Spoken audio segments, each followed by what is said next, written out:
Assalamualaikum warahmatullahi wabarakatuh. Innal hamdalillah nahmaduhu wa nasta'inuhu wa nastahdihi wa nastaghfiruhu wa natubu ilaih wa na'udzu billahi min shururi anfusina wa sayyiati a'malina may yahdihillah fala mudilla lah wa may yudlil fala hadiya lah wa ashhadu an la ilaha illallah wahdahu la syarika lah wa ashhadu anna Muhammadan 'abduhu wa rasuluh. Allahumma salli ala Muhammad wa ala ali Muhammad kama sallaita ala ali Ibrahim innaka Hamidum Majid wa barik ala Muhammad wa ala ali Muhammad kama barakta ala ali Ibrahim innaka Hamidum Majid. Amma ba'd.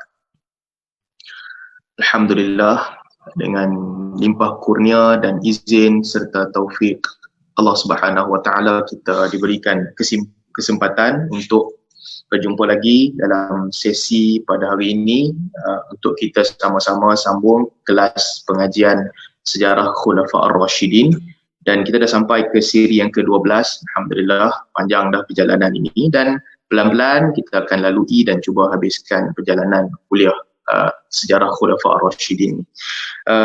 Dan sebagaimana kita sedia maklum, di mana-mana tempat sekarang ni dunia masih lagi berhadapan dengan masalah yang sama, wabak COVID-19 yang tersebar di merata tempat. Mungkin tak ada negeri yang tak kena sekarang ni. Mudah-mudahan Allah Subhanahu Wa Taala menghilangkan wabak ini dengan cepat dan memberi kita ruang untuk kembali kepada kehidupan kita yang terdahulu. Sebelum kita sambung kuliah hari ini, saya nak cerita sikit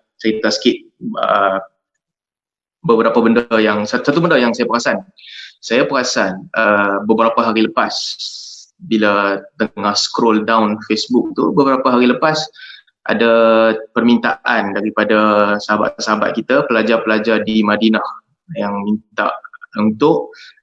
minta jasa baik kerajaan untuk membawa mereka pulang ke Malaysia. So ada permintaan tu.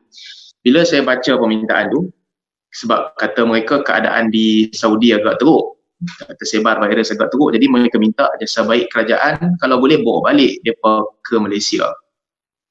Saya terdetik di hati lah. Benda pertama yang saya terdetik, sebagaimana yang kita bincang sama-sama kan, perkataan Abdul Rahman bin Auf radhiyallahu anhu ketika mereka berada di Syam, dan ketika Umar berbelah bagi sama ada nak masuk Syam ataupun tidak, Abdul Rahman bin Auf radhiyallahu anhu menceritakan kepada Umar tentang hadis yang dia dengar daripada Nabi sallallahu alaihi wasallam, yang mana Nabi sallallahu alaihi wasallam kata, "Idza sami'tum bihi fi ardin fala tadkhulu."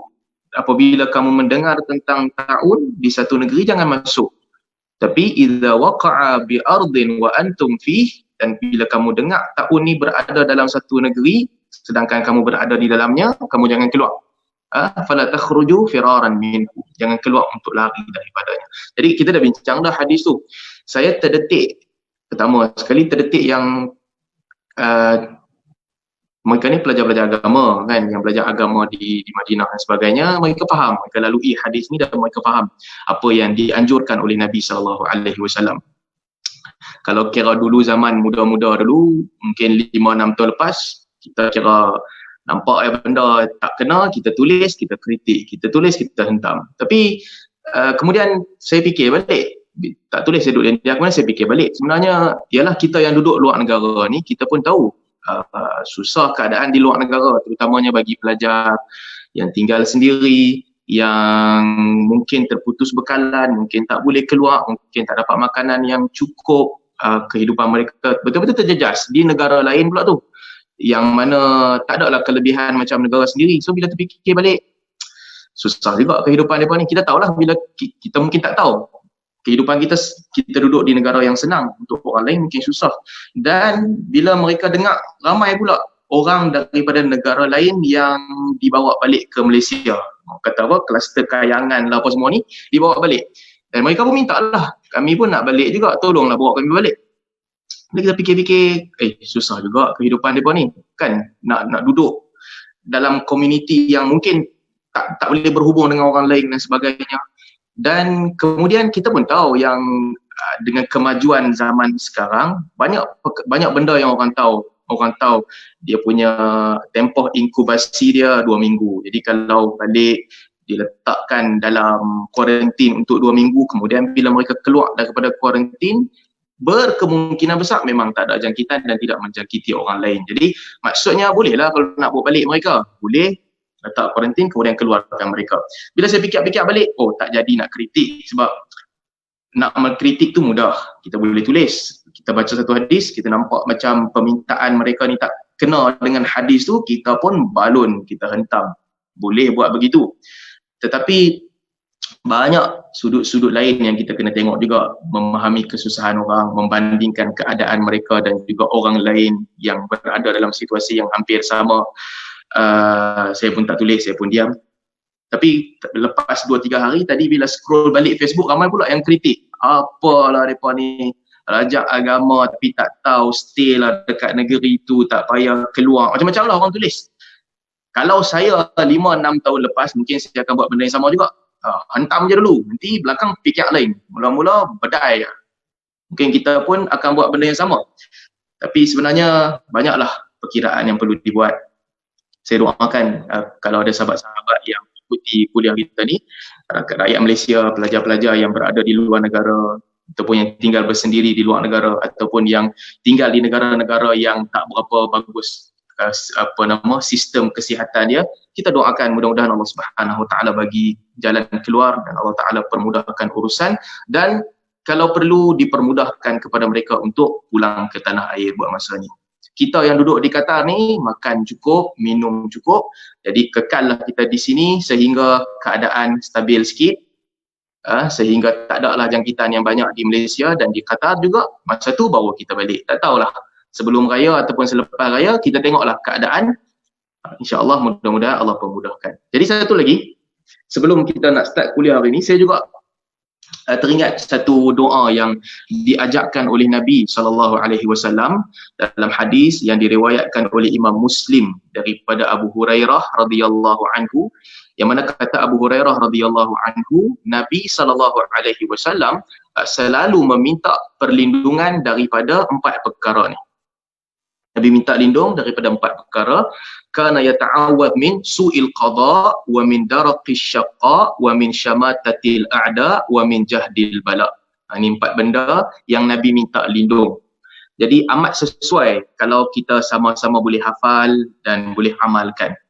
Terutamanya pada waktu sekarang ni di mana 4 benda ni nampak macam dekat dengan kita. Okey, Nabi minta lindung daripada 4 perkara dalam hadis riwayat Muslim. Jadi kita bolehlah doa, Allahumma inni a'udzubika. Allahumma inni a'udzubika. Ya Allah, aku berlindung denganmu ya Allah daripada, Allahumma inni a'udzubika min su'il qada wa min darakis syaqa wa min syamatatil a'da wa min jahdil bala. Minta lindung daripada 4 benda. Su'il qada, daripada ketentuan-ketentuan yang buruk. Minta Allah Ta'ala lindungkan kita dan selamatkan kita daripada ketentuan takdir yang buruk. Allah selamatkan kita. Satu, Allahumma inni a'udzubika min su'il qada. First sekali kita minta Allah Ta'ala jauhkan kita daripada takdir yang buruk. Yang kedua, wa min darakis syaqa, daripada darakis syaqa, daripada ditimpakan dengan kesusahan ataupun kesengsaraan. Minta Allah Ta'ala jauhkan kita daripada dihinggap oleh kesengsaraan ataupun kesusahan. Yang ketiga, wa min syamatatil a'da, daripada kegembiraan musuh yang berlaku apabila kita ditimpa sengsara. Minta Allah Ta'ala lindungkan kita daripada keadaan di mana musuh bergembira di atas kesengsaraan kita. Bahasa Arab dia pendek ya, syamatatul a'da. Nak terjemah bahasa Melayu ni dia jadi panjang. Jadi itulah maksudnya. Minta Allah Ta'ala lindungkan kita daripada situasi musuh bergembira di atas kesengsaraan kita. Dan yang keempat, wa min jahdil bala, daripada kepenatan ditimpa bala bencana. Jadi dalam keadaan sekarang ni, ramai orang yang berada dalam keadaan kepenatan ditimpa dengan ujian. Jadi banyak-banyakkanlah membaca doa ni, hafal doa ni, ada masa baca. Boleh amalkan harian lagi bagus. Sebab ini antara doa yang Nabi SAW baca. Kita dah bincang dulu banyak kali dah kita sebut, kalau letak atas timbang doa yang kita reka sendiri dengan doa yang Nabi SAW ajak, nescaya doa yang Nabi ajak tu jauh lebih berat daripada doa yang direka oleh sesiapa pun.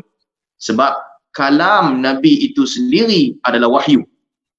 Pilihan perkataan Nabi SAW tu adalah wahyu. Berbeza dengan pilihan perkataan para ulama, ahli syair, para penyanyi, para penghibur. Ni semua berbeza. Satu kategori di mana perkataan itu perkataan manusia. Yang kadang-kadang ada hikmah, kadang-kadang tak ada hikmah padanya. Tetapi perkataan Nabi SAW adalah wahyu. Jadi cubalah kalau ada kesempatan, ada masa, ada peluang, hafal dan amalkan selalu. Allahumma inni a'udzubika min su'il qada wa min darakis syaqa wa min syamatatil a'da wa min jahdil bala. Ya Allah, aku minta perlindungan daripada ketentuan yang buruk, daripada ditimpakan dengan kesengsaraan, daripada kegembiraan musuh di atas kesengsaraanku, dan juga daripada ditimpa kepenatan oleh bala bencana. Try hafal ya. Tak boleh hafal tak apalah, bahasa Melayu pun jadilah. Kalau boleh hafal, hafal dan amalkan dia selalu. Masukkan ini salah satu di antara benda-benda yang kita selalu minta perlindungan. Minta lindung daripada syaitan, minta lindung daripada miskin, minta lindung daripada dajjal, minta lindung daripada fitnah kubur, minta lindung daripada fitnah dunia dan akhirat, minta lindung daripada hutang, minta lindung daripada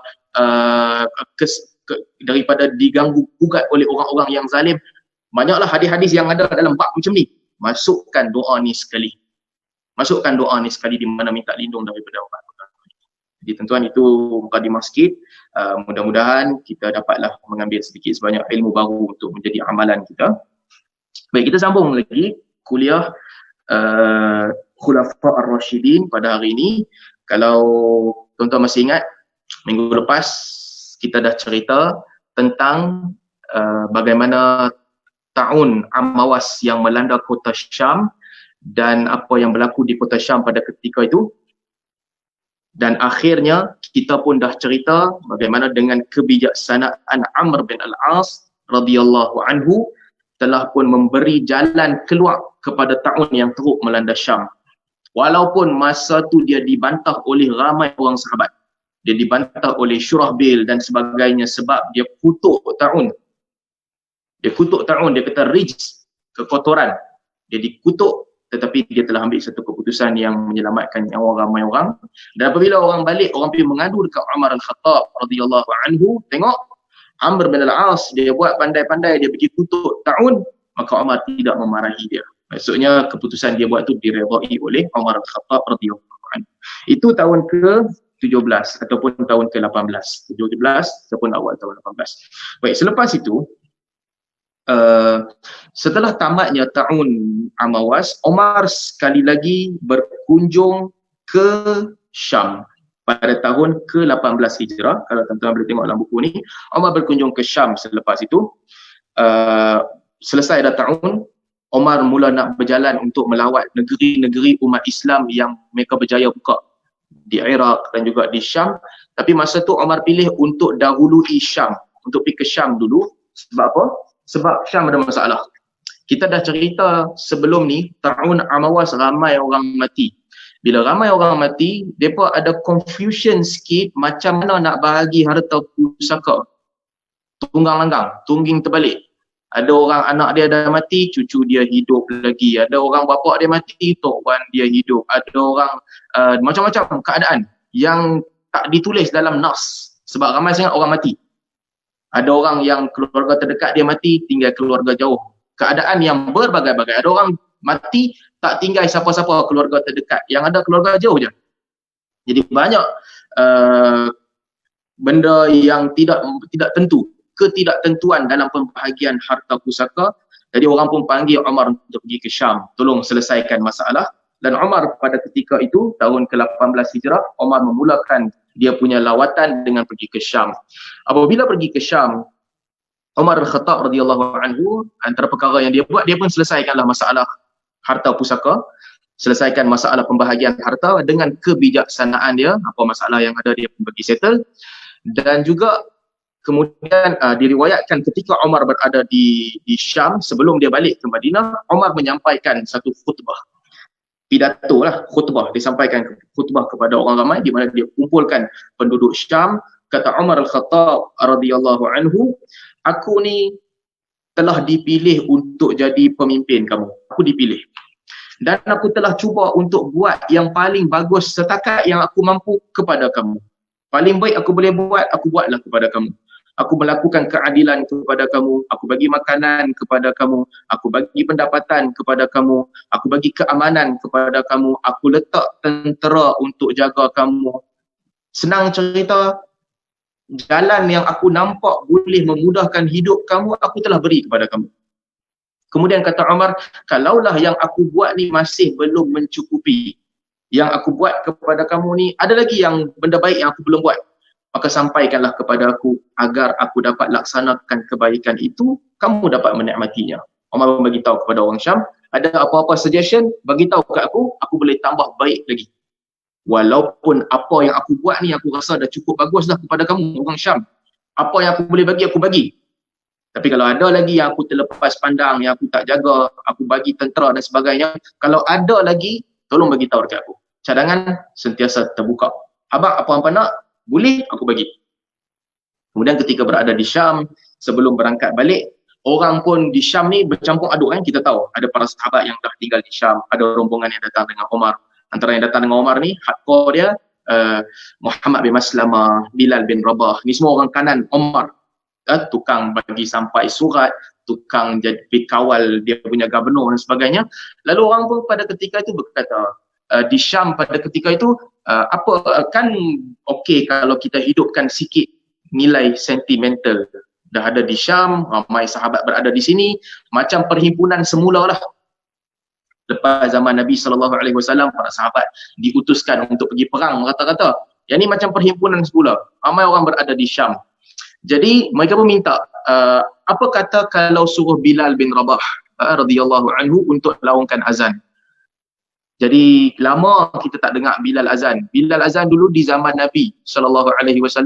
Ni dah sampai di Syam, kita pun berkumpul ramai-ramai, mintalah Bilal untuk laungkan azan. Bilal pun azan. Apabila Bilal azan di Syam ketika lawatan Umar ni tahun ke-18, semua para sahabat yang mereka dengar Bilal punya azan, mereka pun menitiskan air mata. Sebab mereka terkenang kehidupan mereka di zaman Nabi SAW. Lama mereka tak dengar suara Bilal azan. Suara ini dia sangat signifikan dengan kewujudan Nabi SAW.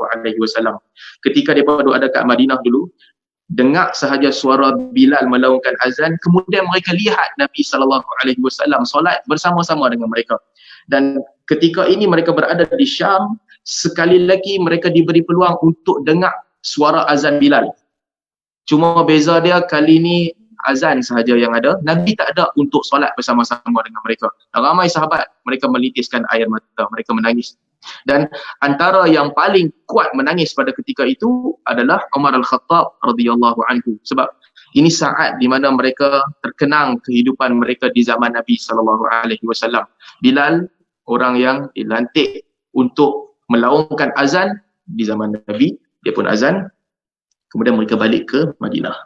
So itu sedikit sebanyak tentang lawatan Umar ke Madinah. Kemudian tahun ke-18 Hijrah juga, saya ingat peristiwa ni mungkin dia berlaku sebelum tahun Amawas. Sebelum tahun Amawas, awal tahun 18. Sebab Abu Ubaidah ketika tu dia datang dan tolong. Cuma susunan kitab ni mungkin dia ke belakang. Baik, apa yang berlaku pada tahun ke-18 Hijrah adalah tahun kering kontang di Madinah. Dia dinamakan tahun Ramadah. Tahun tu sama di Madinah sangat kering, buah-buahan sikit sahaja dan panas, air tak ada. Dan dia punya tempoh panas tu panjang. Tempoh panas panjang, hujan tak turun, air tak ada, buah-buahan tak banyak. Tahun kesusahan ataupun tahun dinamakan tahun Ramadah. Ramadah ni maksudnya debu-debu, debu yang berterbangan. Sangat teruk keadaan di negeri Madinah pada ketika itu, sehingga diriwayatkan dia berlangsung panjang, 9 bulan dia berlangsung daripada tahun ke-17 sampai ke tahun ke-18, sehingga diriwayatkan pada ketika ini makanan habis. Tak ada bekalan makanan. Orang datang ke Baitul Mal, orang tuntut makanan, Omar bagi makanan kepada orang ramai dan habis. Omar radhiyallahu anhu, dia sendiri sebelum ni dia makan, Omar memang dah miskin dah. Dia memang dah susah dah. Dia hanya makan roti dengan zait, dengan sedikit keju. Itu je makanan dia tiap-tiap hari. Apabila tahun Ramadah ini melanda Madinah, Omar dia bersumpah, dia kata aku tak akan sentuh roti. Aku tak akan makan benda yang mengenyangkan perut melainkan sehingga Ramadah ini hilang. Jadi dia pun tekan diri dia supaya dia susah sama dengan orang ramai yang susah. Diriwayatkan ketika itu Omar hanya dia celup tangan dia dalam minyak ataupun dalam cuka dan dia jilat jari-jari dia. Itu sahaja makanan yang dia sendiri ada. Dia dan rakyat semua orang susah. Sehingga diriwayatkan pada ketika itu orang bila sembelih kambing tak ada apa yang boleh dimakan. Kambing kurus betul. Disebutkan oleh Ibnu Katsir dalam Al-Bidayah wa Nihayah. Keadaan yang sangat teruk. Omar bila dia berjalan pada waktu malam, biasanya ada orang bersembang, ada orang bergelak, berketawa. Pada tahun Ramadah, apabila Omar jalan pada waktu malam, Omar dapati diam semua orang. Tak ada siapa bergelak ketawa. Semua orang susah memikirkan apa kita nak makan. Kadang-kadang kan beberapa tahun kita baca apa yang berlaku di Somalia dan sebagainya kan, tahun kelaparan, memang tak ada makan, susah orang. Tahun itu pernah melanda Madinah pada tahun ke-18 Hijrah. Ramadah, hilang bekalan makanan mereka. Omar tulis kepada Abu Musa al-Ash'ari, kepada Amr bin al-As, tulis, Ya Ghawtha li ummati Muhammad, bantulah kamu, hantarlah bantuan kepada umat Muhammad. Mereka pun hantar daripada luar. Abu Ubaidah bin Jarrah hantar bantuan, Abu Musa al-Ash'ari kawasan dia hantar bantuan, Amr bin al-As daripada kawasan dia hantar bantuan ke Madinah, tapi masih belum cukup. Orang Madinah kelaparan pada ketika itu. Sehingga sampai satu tahap di Madinah tak ada orang lagi yang meminta kepada Baitul Mal, tak ada orang yang meminta sedekah. Omar satu ketika dia keluar, tak ada orang minta sedekah. Sebab bila Omar tanya kat mereka, pasal apa hampa tak minta sedekah? Kalau hampa memang susah. Dia berkata ke Omar, kami nak minta macam mana? Selama ni kami start minta dan orang tak boleh bagi dah. Tak ada apa yang orang boleh bagi dekat kami. Macam tu punya susah. Apa lagi yang kami nak minta dekat orang? Jadi sangat susah pada ketika itu. Omar pun susah, rakyat dia pun susah. Ibnu Katsir rahimahullah dia sebut, ketika tahun Ramadah ini berlaku, dia berlaku sebagaimana tahun kesusahan di negeri Mesir ketika Nabi Yusuf alaihi salam menjadi pengawal kepada kekayaan negara, kepada hasil tanaman. Yusuf alaihi salam telah memulakan satu sunnah, iaitu dia kelaparan walaupun rakyat dia senang. Yusuf hanya makan sehari sekali sahaja ketika itu. Dia bagi rakyat dia makan. Kata Ibnu Katsir, sunnah Yusuf itu telah diikuti oleh ramai orang pemimpin yang hati mereka besar setelah Nabi Yusuf alaihi salam, di antara mereka Umar al-Khattab radhiyallahu anhu. Dia sangat susah. Sangat susah sehingga tak ada makanan dan tak tahu nak buat apa. Akhirnya pada ketika itu diriwayatkan satu orang lelaki yang namanya Bilal ibn al-Harith al-Muzani. Bilal ibn Harith al-Muzani, dia pergi ke kubur Nabi SAW. Riwayat ni ulama khilaf. Ada yang kata dhaif, ada yang kata sahih. Nanti kita boleh cerita dalam kuliah hadis lah tentang khilaf. Bilal ibn al-Harith al-Muzani, dia pergi ke kubur Nabi SAW. Dia kata, Ya Rasulullah, istasqillah li ummatika fa innahum qad halaku. Dia pergi ke kubur Nabi, dia kata, wahai Rasulullah, mintalah Allah Ta'ala turunkan hujan kepada umatmu kerana sesungguhnya mereka telah hancur. Nanti orang tanya, apa boleh ke pergi kat kubur Nabi minta? Hukum, dia ada perbahasan lain lah. Dia ada perbahasan lain, kita nak cerita tentang hukum. Cuma saya nak abang situasi yang berlaku pada ketika itu, apa riwayat-riwayat yang disebut. So Bilal al-Muzani ini disebutkan bahawa dia pergi, wahai Rasulullah, tolonglah minta Allah Ta'ala turun hujan. Sebab umat ini telah hancur binasa. Kemudian diriwayatkan yang Bilal al-Muzani ini dia bermimpi. Dia bermimpi yang Nabi SAW datang dalam mimpi dia, Nabi kata hampir abad dekat Umar, alaika bil kaisil kais, wahai Umar, lakukanlah perkara kebaikan, lakukanlah perkara kebaikan. Ataupun dalam riwayat lain, riwayat banyak riwayat yang dhaif disebutkan laqad ahittuka kayyisan wa ma zilta ala dhalika fama sya'nuka.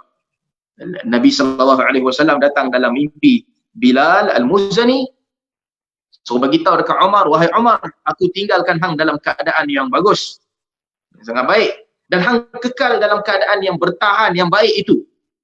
Apakah keadaan engkau? So ini cerita yang berlaku ketika tu, sehingga lelaki ni pun dia pergi jumpa Umar Al-Khattab radhiyallahu anhu. Dia pergi dekat Umar, dia kata fasta'dhana, dia pun pergi ketuk pintu Umar, dia kata ya Umar, ana Rasulillah. Dia kata wahai Umar, aku adalah utusan kepada Rasulullah yang mai kat hang. Umar tanya dia, utusan Rasulullah macam mana? Dia bercerita, aku mimpi jumpa Nabi sallallahu alaihi wasallam. Nabi kata hang kekal dalam keadaan teguh begini. Umar tanya kepada Bilal Al-Muzani, bila hang mimpi tu? Dia kata semalam dia mimpi. Ala kulli hal, keadaan zaman tu sangat teruk. Sehingga akhirnya Umar Al-Khattab radhiyallahu anhu dia ambil keputusan untuk buat solat istisqa. Buat solat istisqa, Umar kumpul ramai orang, Umar panggil Abbas bin Abdul Muttalib datang dengan dia. Dalam hadis yang diriwayatkan oleh At-Tabrani, anna Umar kharaja yastasqi wa kharaja bil Abbas ma'ahu yastasqi. Umar keluar, Umar kata, Abbas, aku nak minta kepada Allah Ta'ala, hang mai ikut aku Abbas. Hang kena doa sama-sama dengan aku. Hang kena mai doa sama-sama dengan aku, wahai Abbas. Sebab Abbas ni pakcik Nabi sallallahu alaihi wasallam. Kita sama-sama minta yastasqi. So dalam riwayat At-Tabrani disebutkan, Umar doa, Abbas doa. Umar pun keluar, Umar solat 2 rakaat, kemudian Umar baca doa dengan khusyuk, dia minta kepada Allah Subhanahu wa taala. Kata Umar, Allahumma inna kunna natawassalu ilaika bi nabiyyina fatasqina wa inna natawassalu bi ammi nabiyyina fasqina. Umar kata, ya Allah, sesungguhnya kami dahulu meminta istisqa, kami meminta istisqa melalui nabimu dahulu. Natawassalu bi nabiyyina, dengan nabimu dulu kami minta istisqa. Maksudnya Nabi doa, depa minta Nabi doakan kepada mereka, ataupun dengan syafaat Nabi sallallahu alaihi wasallam. Nabi doa, dulu ya Allah kami minta dengan nabimu supaya engkau turunkan hujan kepada kami, dan engkau turunkan hujan kepada kami. Wa inna natawassalu ilaika bi ammi nabiyyina fasqina. Dan sekarang ini ya Allah kami datang, kami memohon kepadamu dengan bapa saudara nabimu ini ya Allah, iaitu Abbas, turunkanlah hujan kepada kami. Ini yang nama kata tawassul tu. Tawassul ni maksudnya apa? Minta orang soleh tu doa. Di zaman Nabi sallallahu alaihi wasallam, mereka pergi minta dekat Nabi lah, ya Rasulullah, tolong minta dekat Allah Taala buat turun hujan, fatasqina. Allah pun turunkan hujan. Apabila Nabi sallallahu alaihi wasallam dah wafat, mereka pergi jumpa Abbas bin Abdul Muttalib. Wahai Abbas, Umar kata, hang adalah bapa saudara Nabi sallallahu alaihi wasallam. Dulu zaman Nabi kami minta dekat Nabi, hang dekat dengan Nabi.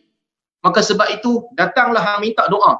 Abbas pun doa, dan Umar doa, ya Allah, dulu kami minta dengan Nabi, melalui Nabi. Sekarang kami minta kepada engkau ya Allah, melalui Abbas ni dia minta. Maka makbulkanlah doa kami, makbulkanlah doa Abbas. Dan ditakdirkan Allah Subhanahu wa taala, setelah mereka doa, apabila mereka jalan nak pulang ke rumah mereka, ketika itu Allah turunkan hujan. Dengan doa yang dilakukan oleh para sahabat, dengan solat istisqa mereka, Allah turunkan hujan. Saya nak cerita sikit tentang apa? Tawassul ni. Sikit cerita tentang tawassul. Bismillah.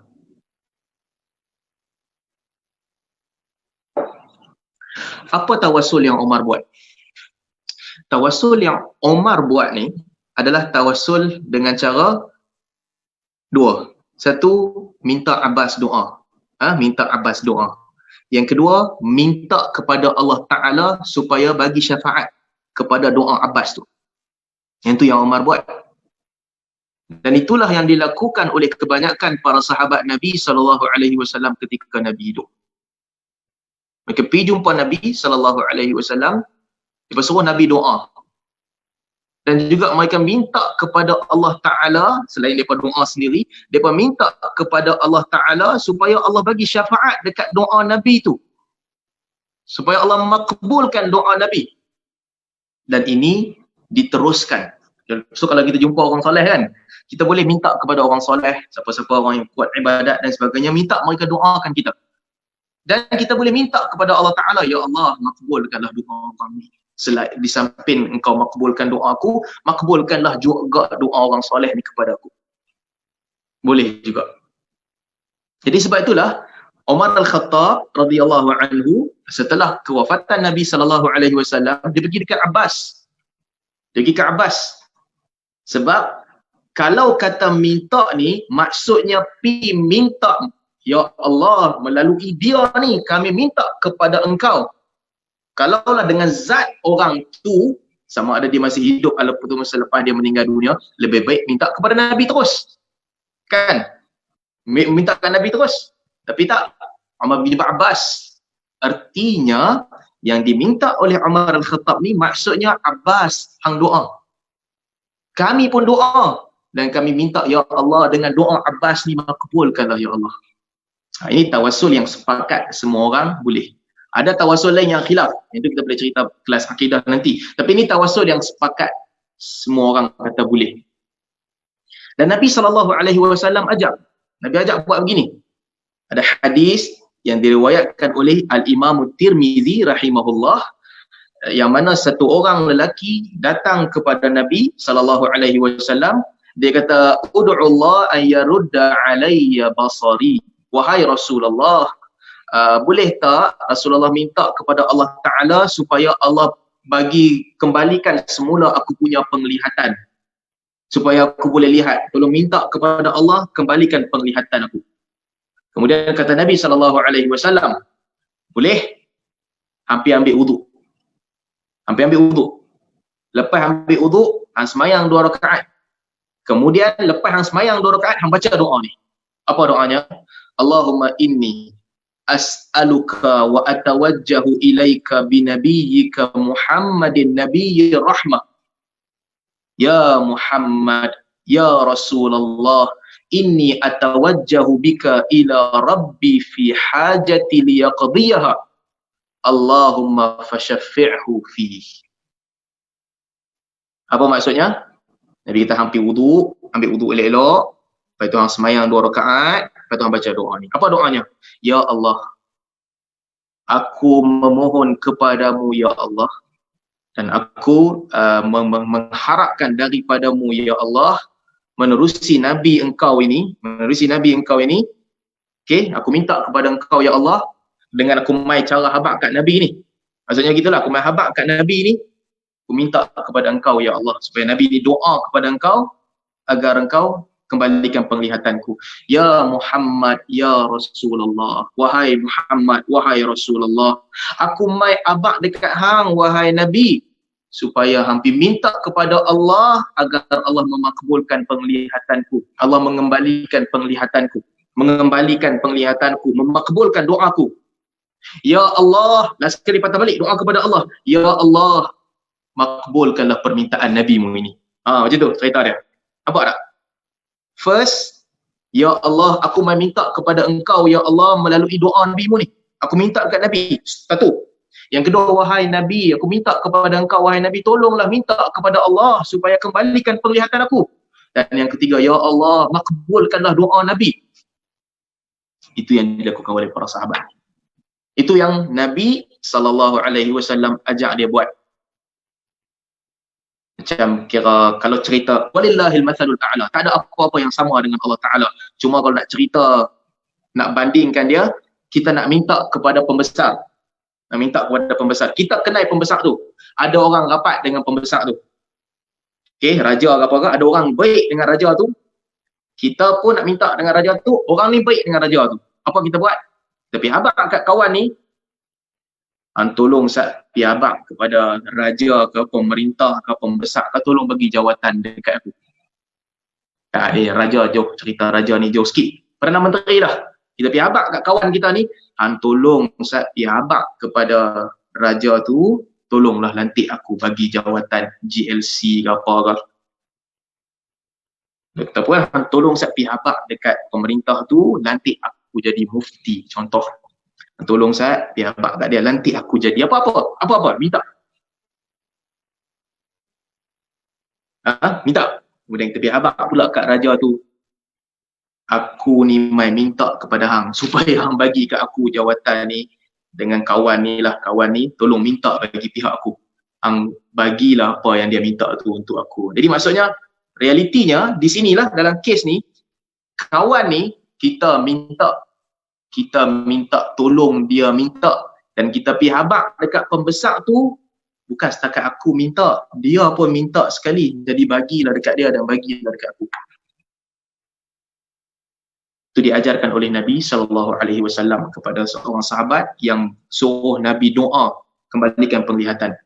Jadi kita hang ambil wudu, hang solat 2 rakaat, hang minta dekat Allah Ta'ala, hang pergi habaq kepada Allah Ta'ala, munajat kepada Allah Ta'ala, ya Allah, aku minta kepada engkau, aku habaq kat Nabi ni, suruh minta dekat engkau juga ya Allah.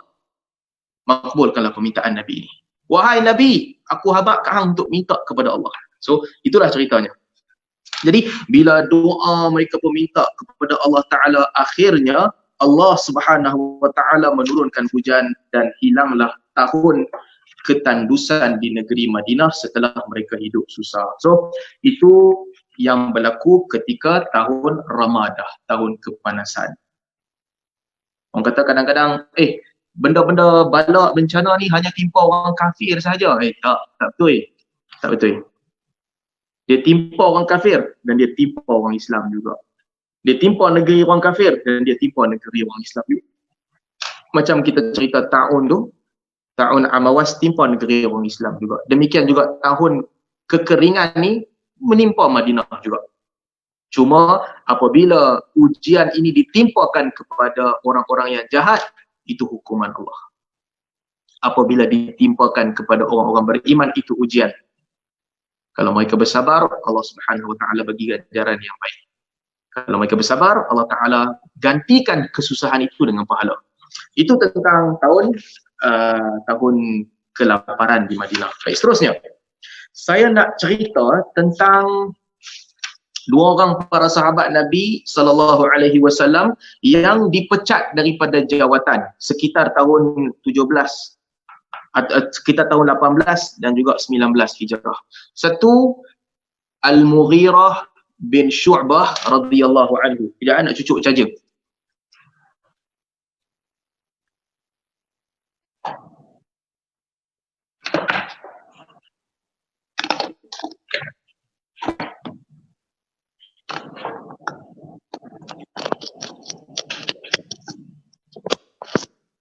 Okey, iklan stop.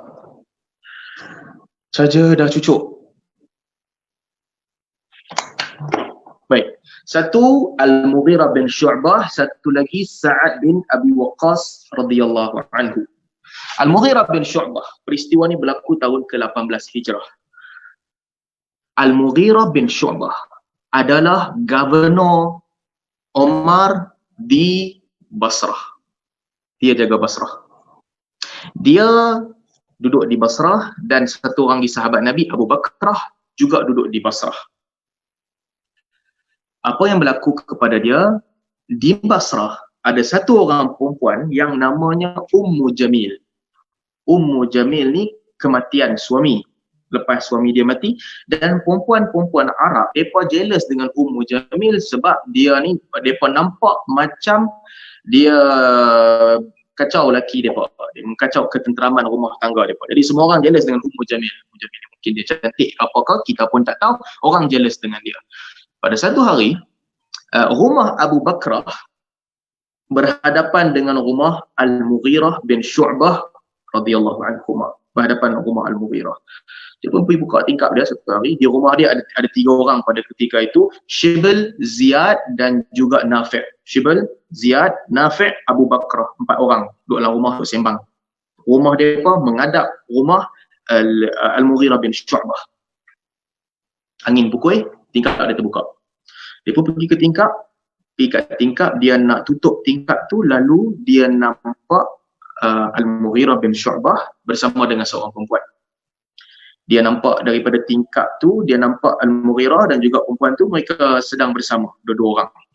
Lalu Abu Bakrah, dia beritahu kepada mereka 3 orang, Ziyad, Nafi' dan juga Shibl, hampa nampak tak? Abu Bakrah bersama dengan satu orang perempuan. Dia kata perempuan itu adalah Ummu Jamil. Maksudnya zina lah. Dia tuduh kata zina. Perempuan tu adalah Ummu Jamil. Mereka ni 3 orang tanya, macam mana kami nak tahu Ummu Jamil? Kami tak nampak muka. Abu Bakrah kata, hampa tunggu, hampa akan nampak Ummu Jamil. Mereka ni pun 3 orang tunggu bersama dengan Abu Bakrah. Lalu ada pergerakan sikit selepas tu dan Abu Bakrah kata kat mereka sekali lagi, nampak? Kan aku dah kata itu Ummu Jamil bersama dengan Al-Mughirah bin Syu'bah. Jadi betul lah itu Ummu Jamil dan Mughirah bin Syu'bah, mereka bersama 2 orang buat zina. Kemudian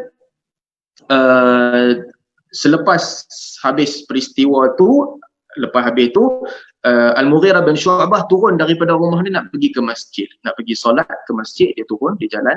Ketika itu Gubernur lah jadi imam, dia turun. Ketika dia turun dan dia nak pergi jadi imam, Abu Bakrah tahan dia. Abu Bakrah kata, wallahi hang tak boleh jadi imam. Dengan apa yang hang telah buat ni, perbuatan yang hang buat, hang tak layak untuk jadi imam kami. Kemudian jadi isu. Di Basrah, orang menuduh Al-Mughirah bin Syu'bah melakukan zina. Lalu orang tulis surat ke Madinah, hantar kepada Umar Al-Khattab. Ini isu yang berlaku di Basrah. Umar pun ketika mendengar khabar itu, Umar hantar Abu Musa Al-Ash'ari radhiyallahu anhu. Abu Musa pergi ke Basrah, ambil mai sini 5 orang, aku nak tengok apa yang jadi kat depa sebenarnya. Apa masalah yang berlaku di Basrah, hang ambil alih jadi pemerintah Basrah. Macam kita cerita sebelum ni, Umar punya polisi, aku ada masalah dengan mana-mana pemimpin tu hang balik mai sini, aku ganti dengan orang lain. Abu Musa Al-Ash'ari, hang pergi ke sana, hang jadi pemerintah, buat mai ada 5 orang. Abu Musa Al-Ash'ari dia pun pergi ke Basrah. Bila dia sampai ke Basrah, nampak sahaja bila dia datang ke pintu rumah Al-Mughirah bin Syu'bah, Al-Mughirah kata, wallahi Abu Musa datang ni bukanlah untuk meniaga, bukanlah untuk jalan-jalan, tapi dia datang untuk menjadi pemerintah. Aku nampak dia datang ni, aku tahu dia nak ganti aku. Al-Mughirah bila dia nampak Abu Musa, dia tanya kepada Abu Musa, hang nak jadi pemerintah? Betul? Betul. Aku tinggalkan kekuasaan kepada engkau. Aku nak bagi hadiah dekat hang. Dia bagi satu hamba perempuan dekat Al-Mughirah. Mughirah kata tak cukup. Abu Musa kata tak cukup lagi. Hang dengan 4 orang tadi diperintahkan oleh khalifah, diperintahkan oleh Umar balik ke Madinah. Dia nak jumpa dan siasat 5 orang. Mereka pun mendengar dan mereka pergi ke Madinah. 5 orang. Sampai ke Madinah, ni 5 orang duduk dekat bersama dengan Umar. Umar panggil mereka. Satu, Al-Mughirah bin Syu'bah tertuduh bersama dengan 4 orang yang tuduh dia. Abu Bakrah, Shibl, Ziyad, Nafi'. 4 orang tuduh dia ni seorang. Umar, mereka duduk di situ. Umar tanya kepada Mughirah bin Syu'bah, hang buat ke tak buat? Mughirah kata, aku tak buat. Aku bersama dengan isteri aku. Dia pun tak perasan, dia pun tak tahu, dia pun tuduh aku. Abu Al-Mughirah kata kepada Umar, cuba tanya kepada mereka, mereka nampak ke siapa tu? Itu isteri aku. Umar panggil Abu Bakrah. Umar tanya Abu Bakrah, nampak ke? Abu Bakrah kata, ya, aku nampak. Nampak dia berzina. Nampak dia berzina. Betul-betul macam berzina? Ya, betul-betul macam berzina. Dengan siapa? Dengan Ummu Jamil. Umar tanya, betul Ummu Jamil? Abu Bakrah kata, betul Ummu Jamil. Macam mana hang tahu Ummu Jamil? Hang nampak depan ke belakang? Aku nampak dari belakang. So macam mana hang tahu itu Ummu Jamil? Ada pergerakan dan aku nampak, aku kenal, aku tahu itu Ummu Jamil. Satu orang buat persaksian. Al-Mughirah. Okey, Umar kata Abu Bakrah duduk tepi. Umar panggil pula yang kedua, Shibl. Nampak? Iya, nampak. Apa yang hang nampak? Nampak orang zina. Siapa yang berzina? Aku nampak Al-Mughirah dengan perempuan. Siapa perempuan tu? Aku rasa Ummu Jamil. Betul Ummu Jamil. Betul Ummu Jamil. Macam mana hang tahu? Nampak gerakan dan aku nampak Ummu Jamil. 2 orang. Betul. Kemudian Umar tanya kepada Nafi'. Nafi', hang pula mai. Hang nampak? Aku nampak. Apa hang nampak? Macam 3 orang tadi. Apa yang mereka buat yang hang nampak? Aku nampak ada perlakuan zina. Umar, ini situasi ni besar. Sebab yang dituduh tu adalah sahabat Nabi SAW, Al-Mughirah bin Syu'bah. sahabat yang utama yang terlibat dalam perang. Kalau tuduhan itu terbukti, dia kena rejam. Dia kena rejam kalau tuduhan itu terbukti. 3 orang, kemudian Umar panggil yang keempat, Ziyad. Umar panggil Ziyad. Umar tanya Ziyad, "Ha nampak?" "Aku nampak." "Ha nampak pelakuan zina?" Ziyad kata, "Aku tak pasti." "Zina ke tak? Aku tak pasti. Aku nampak lelaki dan aku nampak lelaki itu melekat dengan perempuan. Pelaku zina tak? Aku tak pasti. Aku tak tahu." "Okey." "Ha nampak perempuan tu?" "Aku nampak." "Kenal siapa?" "Tak. Tak kenal. Tak perasan. Tak boleh pasti betul-betul." "Betul perempuan ni Ummu Jamil ke bukan?" Ziyad kata, "Aku tak tahu." "Umar pastikan betul-betul. Oh, dia Ummu Jamil ke bukan?" Ziyad kata, "Aku tak tahu siapa perempuan ni." 3 orang tadi kata ini Ummu Jamil. Mughirah bin Syu'bah kata ini bini dia. Mereka salah anggap. "Hang Ziyad, siapa yang hang nampak?" Ziyad kata, "Aku tak tahu." Apa Umar buat? Apa Umar buat? Mereka bertiga ini dipanggil oleh Umar Khattab, Abu Bakrah, Nafi' dan juga Shibil. Umar kata, "Kamu 3 orang disebat dengan 80 sebatan sebab tuduhan palsu." Umar tanya Abu Bakrah, "Nak tarik balik tak kamu tuduhan?" Abu Bakrah kata, "Tak, aku tak tarik, memang aku nampak." "Okey, aku sebat 80 kali." Dia pun kata ke Umar, "Tak apalah nak sebat aku tak mendustakan mata aku. Yang tu yang aku nampak, yang tu yang aku sebut." Jadi sebat 80 kali. Umar kata kepada Mughirah bin Syu'bah, Umar kata dekat dia, "Kalau terbukti tadi la rajamnaka bi ahjarika." Kalau terbukti 4 orang nampak hang berzina betul-betul dengan Ummu Jamil, maka aku akan baling hang, rejam hang dengan batu negeri hang sendiri. Peristiwa ni peristiwa yang besar. Umar hukum mereka ni 3 orang ni dengan 80 sebatan. Nak cerita apa maksudnya? Wallahu a'lam. Apa yang berlaku kita tak tahu. Apa yang berlaku kita tak tahu. Sama ada yang mereka nampak tu mereka salah nampak ataupun betul yang mereka nampak, wallahu a'lam. Kita tak tahu.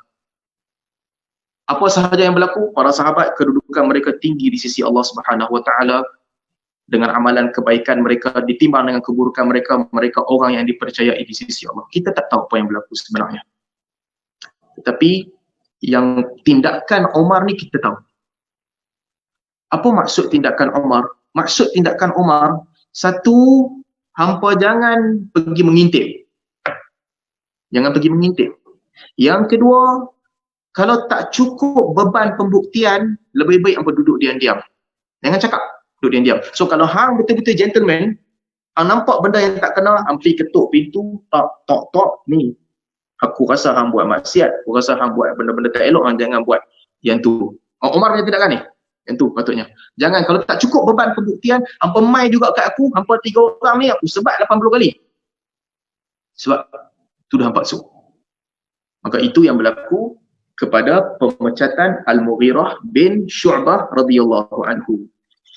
Itu satu. Yang kedua, last sekali untuk hari ini adalah kisah pemecatan seorang lagi sahabat Nabi sallallahu alaihi wasallam, iaitu Sa'ad bin Abi Waqqas radhiyallahu anhu. Cerita ni kita tangguh saat sikap tegas Umar, muka surat 258, tangguh sikit. Saya nak ambil satu cerita lagi. Sa'ad bin Abi Waqqas. Baik, Sa'ad bin Abi Waqqas radhiyallahu anhu, dia ini adalah Gubernur Umar di Kufah. Tadi Al-Mughirah bin Syu'bah di Basrah. Sa'ad bin Abi Waqqas, sahabat Nabi yang mulia. Sahabat Nabi yang mulia. Kalau kita cerita bab sirah dulu kan, dia punya kehebatan siapa pun tak boleh lawan. Nabi kata, "Irmi ya Sa'ad." Nabi bagi panah kat dia, "Balinglah panah ini wahai Sa'ad. Fidaka bi abi wa ummi." Aku tebus engkau dengan ibu dan bapa aku. Balinglah. Sa'ad kata, "Aku seorang yang Nabi pernah sebut ucapan tu. Nabi tak pernah kata ayat macam tu dekat siapa pun, melainkan dekat aku seorang sahaja." Power dia, hebat dia gila. Doa dia makbul.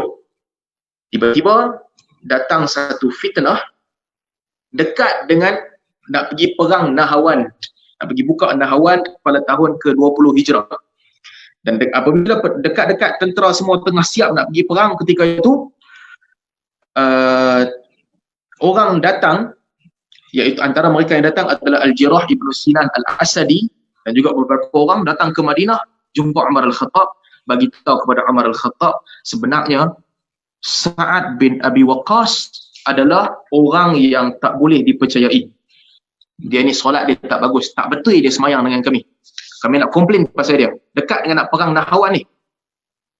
Apa yang berlaku adalah mereka buat plan lah. Mereka plan bersama-sama untuk jatuhkan Sa'ad bin Abi Waqqas. Dan waktu yang paling bagus nak jatuhkan seseorang, waktu yang runcing. Bila nak jatuhkan seorang paling bagus? Waktu kucak-kacir. Kerja sini banyak, isu ni berlaku dekat sini, sini ada masalah besar nak urus, tak tentu hala, tak tahu. Semua orang tengah bekerja kucar-kacir, Sa'ad bin Abi Waqqas tengah bekerja susun tentera nak pergi lawan Nahawan. Time ni kita bagi jatuh dia, mereka kata. Time ni kita bagi jatuh dia. Pasal apa? Time krisis. Ini bukan cerita politik Malaysia ni, politik Malaysia lantak bila saya tak nak kenal mengenal dalam politik. Kita nak cerita ni politik zaman sahabat Nabi. Krisis tengah meruncing, orang tengah duk siap tentera nak pergi perang, dia kata jom kita pergi mengadu kat Umar. Bagi tahu kata Sa'ad bin Abi Waqqas ni semayang tak betul, dia kerja teruk. Bila mereka sampai kepada Umar, Umar kata, hampa main timing, hampa main ni aku tahu hampa bawa cerita ni ada benda tak kena. Hampa bawa cerita ni ada benda yang tak kena.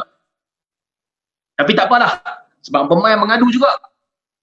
Aku selesaikan masalah ni. Tapi aku jauh di sudut Umar punya hati. Umar kata, pemain timing orang tengah duk siap tentera nak pergi perang Nahawan, memang hampa ni ada masalah. Lalu Umar pun hantar menteri luar dia, iaitu Muhammad bin Maslamah. Kita dah study kan pasal Muhammad bin Maslamah. Nak pergi hukum Khalid pun, kira panglima tentera duduk di tempat dia, governor duduk di tempat dia. Menteri luar yang kontrol mereka ni semua adalah Muhammad bin Maslamah. Umar kata kepada Muhammad bin Maslamah, hang jalankan tugas wahai menteri luar. Disiasat di Kufah, apa yang berlaku?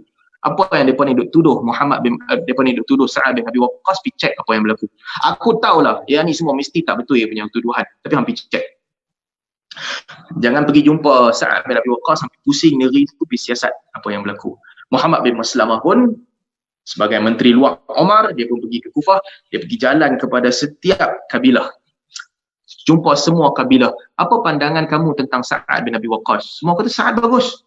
Sa'ad buat kerja bagus. Tak ada siapa siasat. Dia pergi macam orang biasa, tanya, Sa'ad ni macam mana jadi pemerintah? Bagus. Apa kami nak dia bagi? Dia melakukan keadilan. Dia ikut kami pergi perang. Harta rampasan perang dia bagi sama rata. Okey, terima kasih. Dia jadi imam solat. Kami ikut belakang dia, semua bagus. Di kampung lain pula.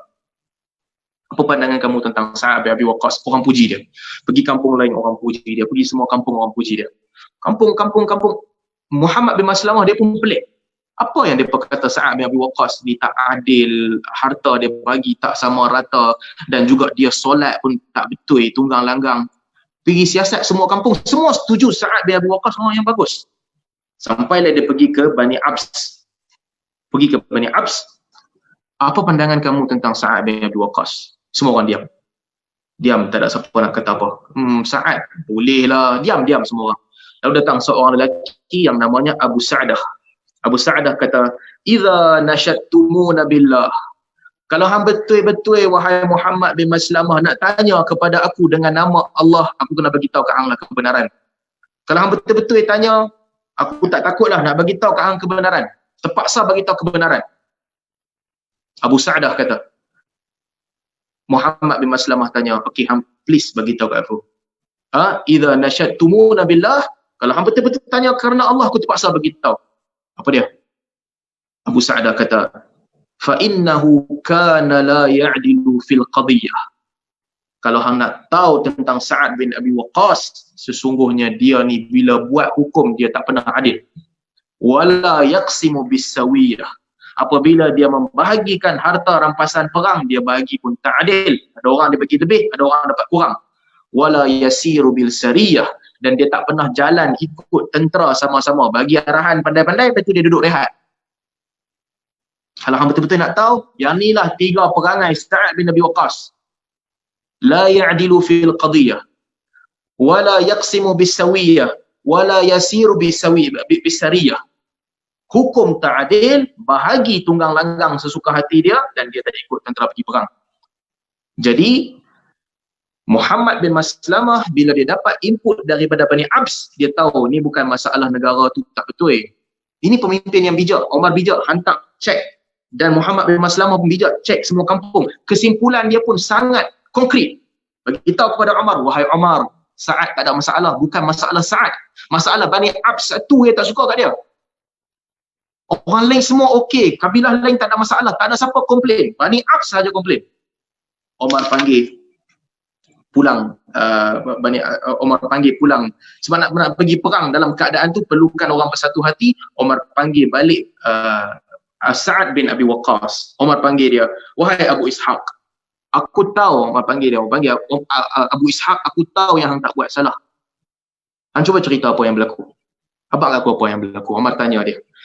Kata Sa'ad bin Abi Waqqas, wahai Umar, aku orang kelima yang masuk Islam. Aku pernah hidup zaman Nabi ketika kita tak ada makanan. Aku lontak panah yang Nabi bagi kepada aku. Aku orang yang Nabi kata fidaka bi abi wa ummi. Wahai Umar, hang tahu ini semua Nabi buat kat aku. Tetapi aku tak boleh terima. Setelah aku habiskan masa yang macam ni dengan Nabi, tiba-tiba ada orang kata aku tak reti solat. Sa'ad bin Abi Waqqas kata kepada Umar, sesungguhnya aku solat macam mana aku solat dengan Nabi, wahai Umar. Iaitu dengan memanjangkan 2 rakaat pertama dan memendekkan 2 rakaat terakhir. Yang itulah aku solat. Dia kata aku solat tak betul. Sa'ad bin Abi Waqqas kata, Allahumma in kana kadhiba. Dia bertuduh aku sebegini teruk sampai aku kena bawa balik ni. Sa'ad bin Abi Waqqas kata, Umar kata, nak mengadu ke? Dia tak mau mengadu, dia tak mengadu. Cuma dia kata, Allahumma in kana kadhiba. Wahai ya Allah, kalaulah ni orang ni tipu, Abu Sa'dah ni tipu, fa'ami basarah wa atil umrah wa aridhu lil fitan.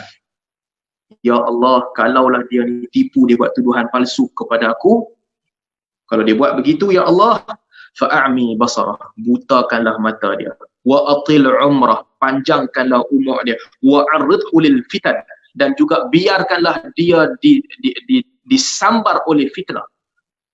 Sa'ad bin Abi Waqqas kata, dan ditakdirkan oleh Allah Subhanahu wa taala, Abu Sa'dah ni selepas tu mata dia buta. Dia ada 10 anak perempuan, anak dia banyak, dan dia jadi tua dalam keadaan gatai. Dia tak boleh tahan nafsu. Dia nampak ya perempuan, dia nak pergi mengurat. Dia nampak je perempuan, dia try nak mengurat, nafsu dia tak boleh tahan. Umur dia tua, dah tua tak larat dah, mata buta. Dia dengar suara perempuannya, dia akan ikut nak hambat, nak dapatkan perempuan tu. Orang semua kata, yang ni orang tua paling miang di Kufah, Abu Sa'dah. Abu Sa'dah kata, aku terkena dengan doa Sa'ad bin Abi Waqqas radhiyallahu anhu. Apabila Sa'ad bin Abi Waqqas balik, kata Umar Al-Khattab, wahai Abu Ishaq, aku tahu hang tak salah. Jadi siapakah yang nak dilantik untuk menggantikan jadi pemimpin? Kata Sa'ad bin Abi Waqqas, aku mencadangkan Abdullah ibnu Itban. Umar pun bersetuju. Abdullah ibnu Itban ni pun jadi pemimpin. Dan selepas itu Sa'ad bin Abi Waqqas orang penting.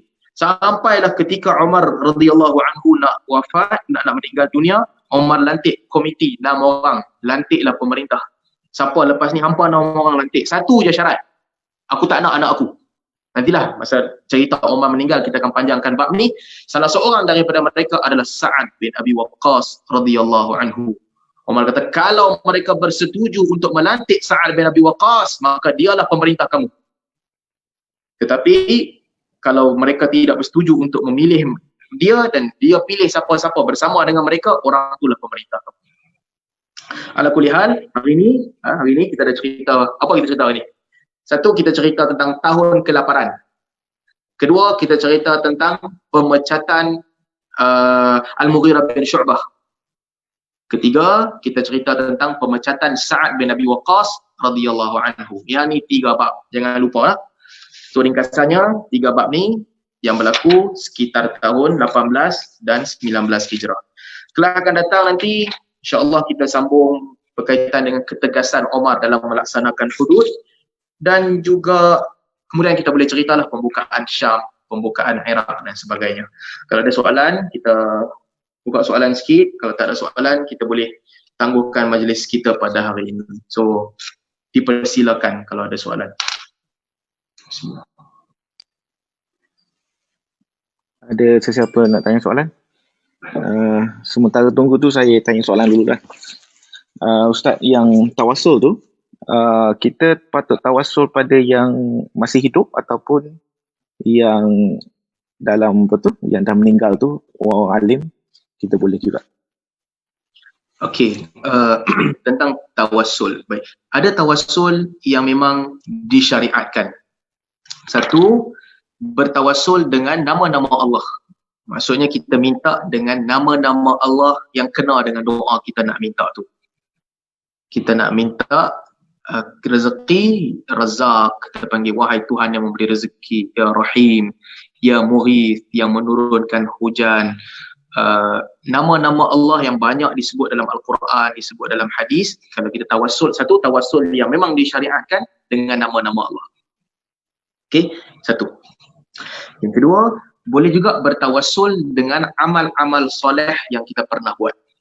Yang tu juga disyariatkan. Saya dah cerita banyak kali sebelum ni, kalau tuan-tuan masih ingat, 3 orang yang terperangkap dalam gua.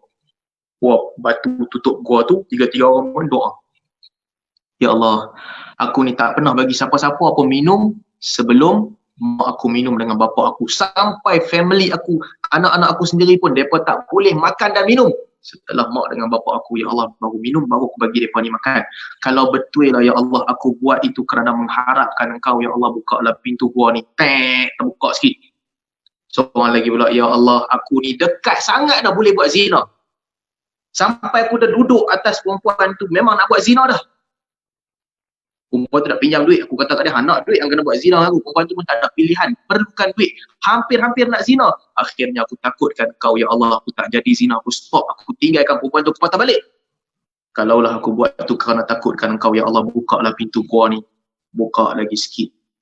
Yang ketiga pula kata, ya Allah, aku ada satu hamba, dia main kerja dengan aku, satu pekerja, lepas tu dia lari, hilang. Gaji dia tu tumbuh-tumbuhan dengan binatang, aku ternak, aku tanam, aku jaga sampai besar elok. Kambing dah jadi banyak, kebun dah jadi besar, tiba-tiba dia main balik. Tuan, dulu aku kerja gaji mana? Dia minta kepada aku, ya Allah, aku bagi kat dia, nak ambil semua kambing ni hang punya, semua tumbuh-tumbuhan ni hang punya. Weh, hang jangan buat lawak. Aku punya harta dulu sikit je upah. Betul yang ni hang punya, ambil semua hang punya. Ya Allah, kalau yang aku buat tu kerana mengharapkan Engkau, wahai Allah, tolonglah buka pintu gua ni. Terbuka pintu gua, 3-3 keluar. So ini yang kedua. Yang kedua, kita boleh tawassul dengan amal soleh. Kalau tuan-tuan yang suka puasa setiap minggu, boleh ya. Nanti ada masalah apa-apa yang besar, minta, ya Allah, aku puasa setiap minggu kepada Engkau, ya Allah. Kalaulah itu aku buat untuk mengharapkan keredaan-Mu, ya Allah, bagilah jalan keluar kepada aku. Ataupun apa-apa sahaja ibadat. So ini yang kedua. Yang ketiga, boleh juga bertawassul dengan doa orang-orang soleh. Doa orang-orang soleh. Kita jumpa orang-orang soleh, kita minta dia doakan kita. Orang soleh ni tak semestinya ahli ilmu. Orang yang bagus ibadat dia, bagus akhlak dia, orang tu kita cari. Orang yang mengajar ni kadang-kadang ilmu mungkin adalah sikit, dia boleh baca Arab, dia boleh mengajar, tapi loklak sama macam kita juga kan. Lebih kurang lah. Kita pun lebih kurang sama perangai. Jangan cari. Cari orang yang soleh. Yang ibadat dia bagus, yang akhlak dia nampak sangat terpuji, yang baik dengan orang, minta dia doakan kita. So doa orang soleh yang ketiga juga disyariatkan, tak ada masalah. Doa yang keempat, tawassul yang khilaf, para ulama khilaf. Tawassul dengan Nabi SAW setelah kewafatan Nabi SAW. Yang ni khilaf. Ada ulama kata boleh buat, ada ulama kata tak bagus buat, tak payah buat sebab para sahabat tak buat begitu. Dalilnya tadi cerita Umar tadi. Setelah Nabi wafat, Umar minta kepada Abbas masih hidup. Ada pula sebahagian ulama lagi kata boleh. Ya Allah, kami bertawassul kepada Engkau dengan zat Nabi-Mu. Ini khilaf. Itu yang keempat. Khilaf lah. Ada ulama kata okey, ada ulama kata tak okey. Yang kelima, tawassul yang dalamnya terdapat syirik. Diminta kepada makhluk. Ataupun percaya makhluk tu boleh memberikan manfaat. Yang ni syirik. Minta kat berhala macam Arab Jahiliyah dan sangka berhala tu boleh minta kepada Allah. Pergi kepada kubur takarrub, mendekatkan diri kepada kubur Tok Syekh, kepada makam-makam dan sebagainya. Yang ni semua dalamnya terdapat syirik. So itu sedikit sebanyak tentang tawassul. Ada tawassul yang boleh atas kesepakatan ulama. Ada tawassul yang ulama khilaf, sama ada dia bagus ataupun dia makruh. Ada tawassul yang membawa kepada kesesatan. Wallahu a'lam. Itu secara ringkas berkaitan dengan tawassul. Apa sahaja kan? Doa kita sepatutnya, yang paling betul doa kita ni, kita minta kepada Allah. Kita pengalaman peribadi kita, kaitkan terus dengan Allah Ta'ala. Minta kepada Allah Ta'ala terus apa yang kita nak. Tak perlulah doa, minta nak apa sahaja upacara, nak tunggu upacara, nak tunggu time, nak tunggu, tak payah. Apa sahaja yang ada dalam jiwa kita, time kita duduk seorang-seorang, tak ada orang ganggu kita, bermunajat dengan Allah Subhanahu Wa Ta'ala. Itu dah memadai lah. Kalau nak keluar daripada semua khilaf ni, itu telah memadai.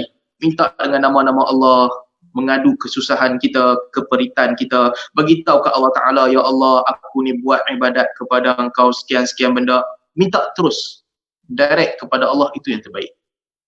Kalau ada soalan lain, kita buka sikit. Kalau tak, kita tangguh untuk sesi akan datang. Ada dua soalan. Satu, kenapa gubernur yang dituduh berzina dipecat, sedangkan 3 orang yang menuduh itu disebabkan kerana tidak cukup saksi? Yang kedua, adakah doa minta dikembalikan penglihatan itu hanya untuk orang yang minta pada Rasulullah itu sahaja, atau kita boleh beramal dengannya sekarang?